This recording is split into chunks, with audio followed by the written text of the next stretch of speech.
If you're over 60, your bedtime routine might be silently inflaming your prostate. What feels harmless, like a glass of water or a quick TV show, could be sabotaging your sleep, your bladder, and your healing. Let me walk you through 7 small habits that can either soothe your prostate or keep you suffering. An enlarged prostate isn't just about aging, it's about the hidden stressors we stack against it daily. I've seen too many seniors blame their body when the real culprit is routine. Let's gently uncover what's hurting your nights and start healing them instead. 1. Too much fluid. After 6 p.m., you've probably been told that staying hydrated is healthy, and it is. But timing, especially after 60, is everything. For men with an enlarged prostate, that innocent glass of water after dinner might be sabotaging your sleep and inflaming your bladder, night after night. Here's why. As we age, the bladder becomes more sensitive, and the prostate, already enlarged in many cases, presses against the urethra. Now, imagine pouring water into an already stressed system. Late-night fluids act like overfilling a balloon that's already stretched thin. The result? That frequent urgent call to the bathroom at 2 a.m., sometimes twice, even 3 times. A 2017 study from the Mayo Clinic Proceedings confirmed that reducing fluid intake in the evening significantly decreased nocturia episodes in older men. And it's not just about comfort. Every interrupted sleep cycle reduces your body's ability to release anti-inflammatory and tissue repair hormones, especially those that help soothe and heal the prostate. Think of your bladder and prostate like 2 neighbors sharing a narrow hallway. If one overexpands, like with fluid overload, it crowds the other. That tension, that pressure, is what keeps you tossing at night. Now, let me tell you about Harold, 68, a retired postmaster who thought his insomnia was just old age. Every night, he'd sip chamomile tea and a glass of water to stay regular. But when we shifted his hydration to before 6 p.m. and cut all fluids 2 hours before sleep, his night trips dropped from 3 to 1 in just 5 days. He finally started waking up refreshed, not frustrated. So, what's the fix? Short-term protocol. Stop all fluids 2 hours before bedtime. Front-load hydration. Drink more before 3 p.m., taper after. Retime evening medications to early evening when possible. Trackable. Benefit. Count how many times you wake to urinate this week. Just adjusting your water timing could cut that in half. So here's my question for you. Have you noticed your bathroom trips increase after drinking late? Let me know below. It helps others feel seen. Your healing starts not with what you take, but when you stop, especially after 6 p.m. 2. Screen time and circulation. Slow down.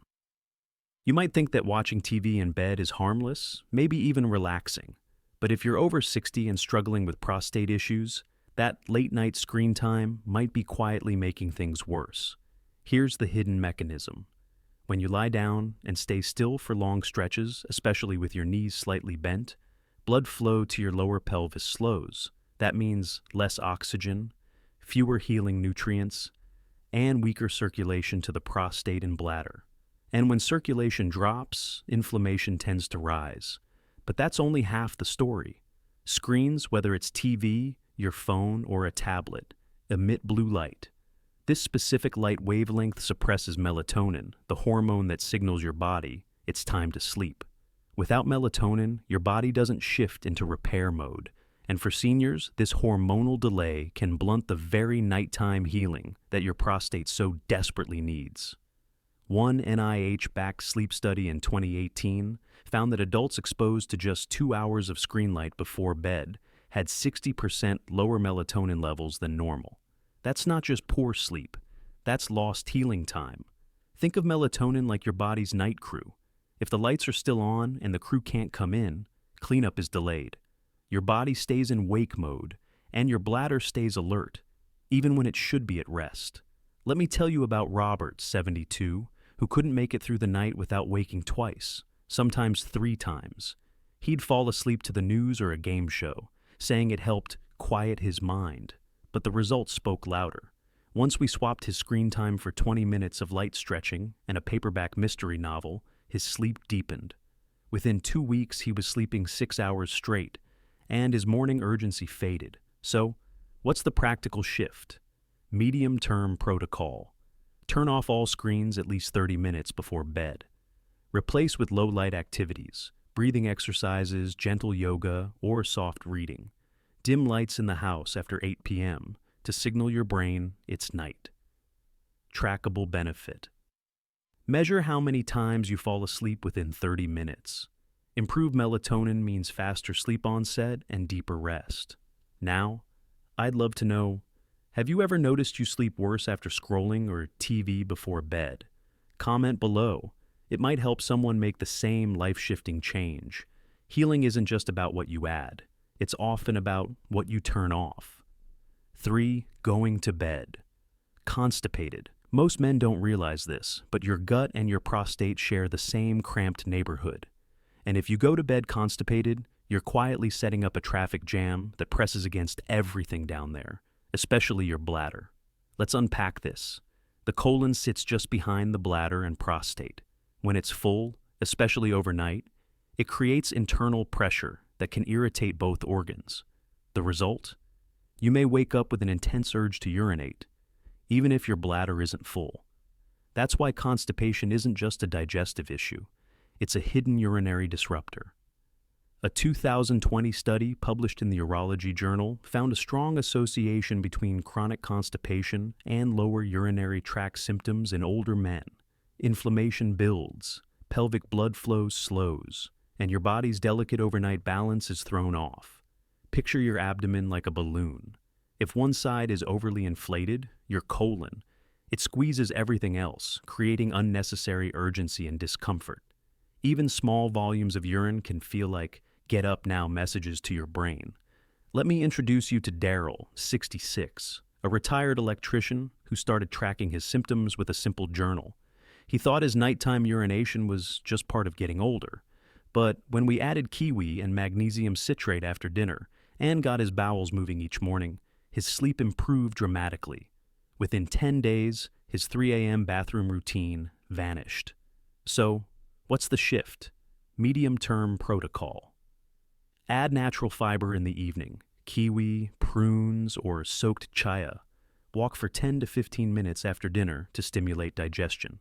If needed, add 200 milligrams magnesium citrate before bed to soften stool. Trackable benefit. Note how many days you wake up feeling urgently full versus calm after clearing your bowels.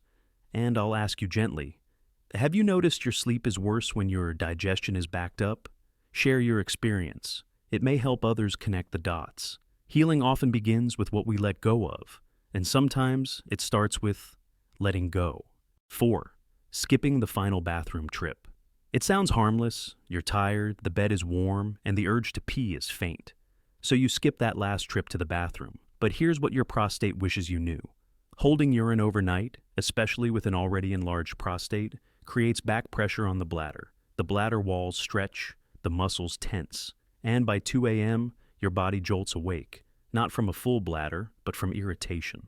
Over time, this small habit conditions your system to become hyper-alert at night, even when it's not necessary. The NIH Sleep and Aging Study, 2018, found that men who voided fully before bed reduced nighttime urination by up to 40%, even if they didn't feel a strong urge beforehand. That's because your bladder isn't just a container, it's a sensory organ.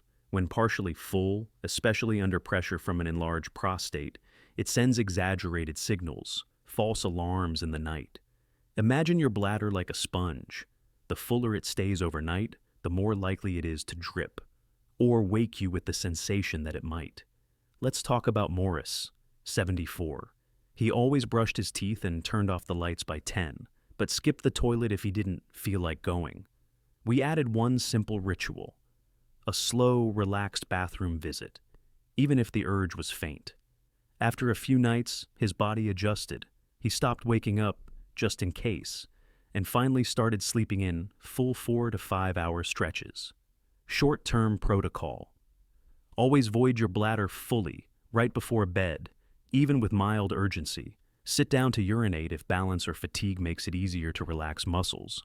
Use warm water on the lower belly, or run the tap for sensory cueing if flow is slow. Trackable benefit. Note the difference in your first waking time. Does it stretch later into the night when you go before bed? Let me ask you quietly. Do you ever skip the last bathroom trip out of habit? You're not alone, and sometimes that final 60 seconds gives you hours back. It's not weakness to prepare for rest. It's wisdom. 5. Snacking on salt or caffeine. Late that small bowl of chips after dinner, a piece of dark chocolate at 9 p.m., a late decaf coffee with dessert. They seem innocent enough. But if you're waking up at night to pee, these quiet habits might be doing more harm than you think. Let's start with salt.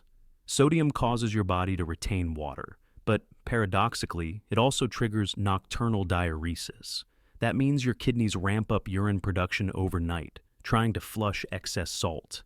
The result? A full bladder while you sleep, plus irritation to the bladder lining, especially in men with BPH. Then there's caffeine, even in small or decaf doses. Caffeine is a known bladder stimulant. It increases urgency, frequency, and bladder sensitivity, even hours after consumption. A 2014 study from the American Journal of Epidemiology found that men who consumed caffeine in the evening were 42% more likely to experience nocturia symptoms compared to those who abstained. Think of your bladder lining like soft grass.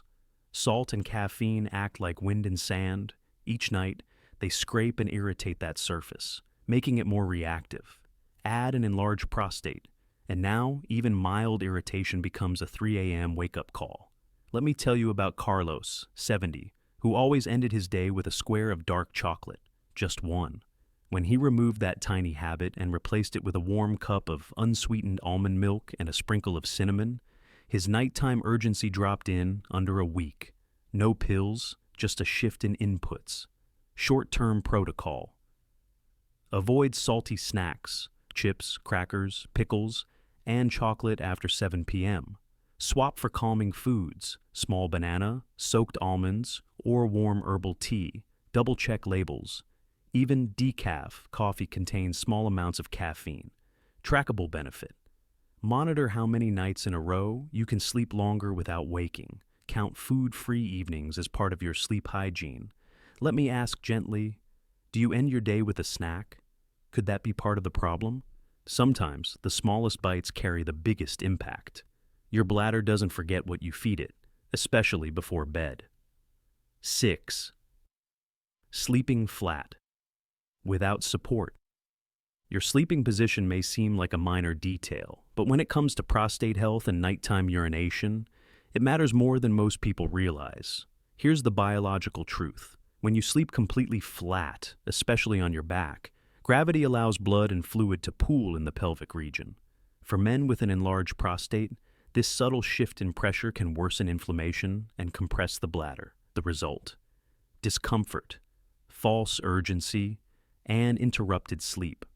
According to a 2019 clinical review published in the Journal of Sleep Research, men over 60 who altered their sleep position to side lying with slight knee elevation experienced significantly fewer nocturia events and deeper sleep cycles.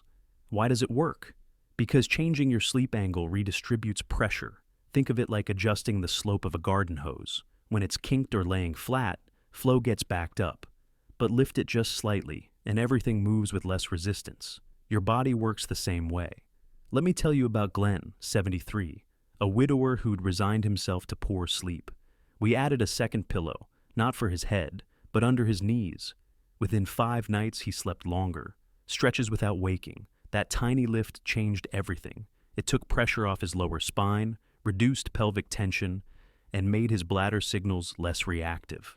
Medium-term protocol. Use a small pillow or rolled towel under knees if sleeping on your back. Try side sleeping with a pillow between knees to align pelvis and reduce lower pressure. Avoid sleeping flat on a hard mattress without lower support. Trackable benefit. Note: body comfort upon waking, especially whether your first morning trip to the bathroom feels urgent or peaceful. Now, a quiet question. Have you ever experimented with how your body is positioned at night? 1 inch of elevation can shift how your entire system rests. Healing doesn't just happen during sleep, it happens through the position we give it. 7. Missing your magnesium. It's not something you feel right away. There's no loud symptom, no flashing signal. But when your body runs low on magnesium, especially at night, your bladder, your muscles, and your rest all quietly suffer. Magnesium is one of the most critical minerals for calming the nervous system. It helps regulate muscle contractions, including those in your bladder wall and pelvic floor. For men with an enlarged prostate, those muscles are often tense and overactive, leading to nighttime urgency, even when the bladder isn't full. Research from the Journal of Research in Medical Sciences, 2020, showed that magnesium supplementation in older adults significantly reduced symptoms of nocturia and improved sleep quality within 3 weeks. Why? Because magnesium doesn't just relax your body. It turns down the overactive nerve signals that trigger unnecessary urination at night. Think of magnesium like a dimmer switch. When levels are low, everything stays bright. Nerves are jumpy, muscles are tight, and the bladder stays reactive. But when magnesium is restored, the whole system softens. Signals get quieter. Tension melts. Let's revisit Harold, the retired postmaster from segment 1.